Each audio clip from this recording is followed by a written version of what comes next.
नागपुरातल्या राड्यासाठी जबाबदार मास्टरमाइंड कोण? गणेशपेठ पोलीस स्टेशनमधील एफआयआरमध्ये आहे तरी काय? मायनॉरिटी डेमोक्रॅटिक पार्टीच्या फहीम शमीम खानने बेकायदेशीरपणे जमाव गोळा केल्याचा उल्लेख.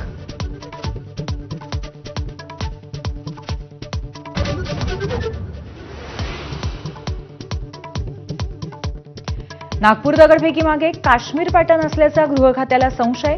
काही तासात मोठी गर्दी जमवणं आणि पोलिसांना टार्गेट करणं हा काश्मीर पॅटर्न असण्याची शक्यता अहवाल केंद्रीय गृह खात्याला सोपवणार.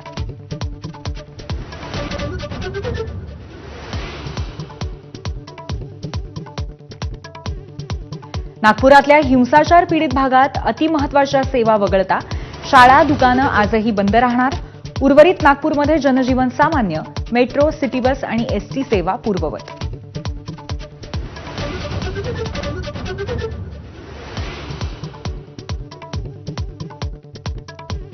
नागपुरात चिटणीस पार्क परिसरात अंधाराचा फायदा घेऊन कर्तव्य बजावणाऱ्या महिला पोलिसाचा दंगेखोरांकडनं विनयभंग. विनयभंगासह अश्लील शेरेबाजी करणाऱ्या टोळक्यावर गुन्हे दाखल.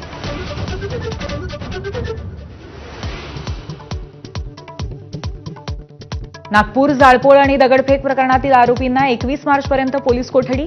रात्री 2:30 वाजेपर्यंत जिल्हा सत्र न्यायालयात सुनावणी. आतापर्यंत 46 जण अटकेत.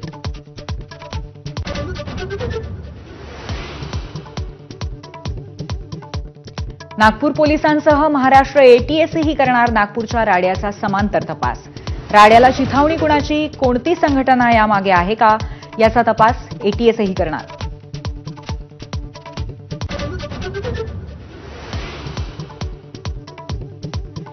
राज्यातील कारागृह महिला पोलीस भरतीला आजपासून पुण्यात सुरुवात.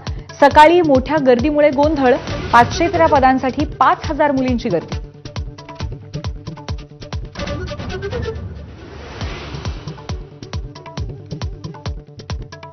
बुलढाण्याहून मुंबईत येणारा शेतकरी मोर्चा पोलिसांनी खालापूरला अडवला.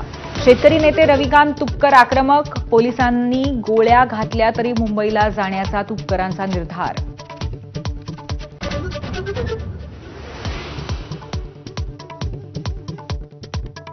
पुण्यातल्या हिंजवडीत कर्मचाऱ्यांची वाहतूक करणारा टेम्पो ट्रॅव्हलर जळून खाक. 12 कर्मचाऱ्यांपैकी 4घांचा होरपळून मृत्यू. टेम्पो ट्रॅव्हल अग्निकांडानंतर आयटीएनच्या सुरक्षेचा प्रश्न ऐरणीवर.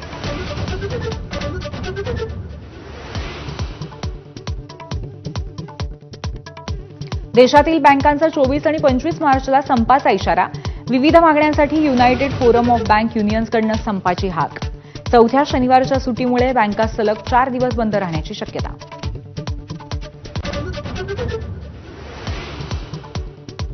राज्यभरात आज रंगपंचमीचा उत्साह.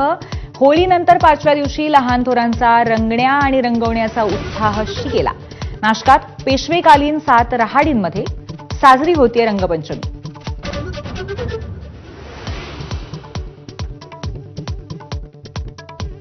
सातारा जिल्ह्यातल्या बावधनमध्ये बगाडचा उत्साह. गुलाबी रंगात न्हालं संपूर्ण बावधन गाव. बगाडच्या रथाला ओढण्यासाठी खिलार बैलांची जोडी.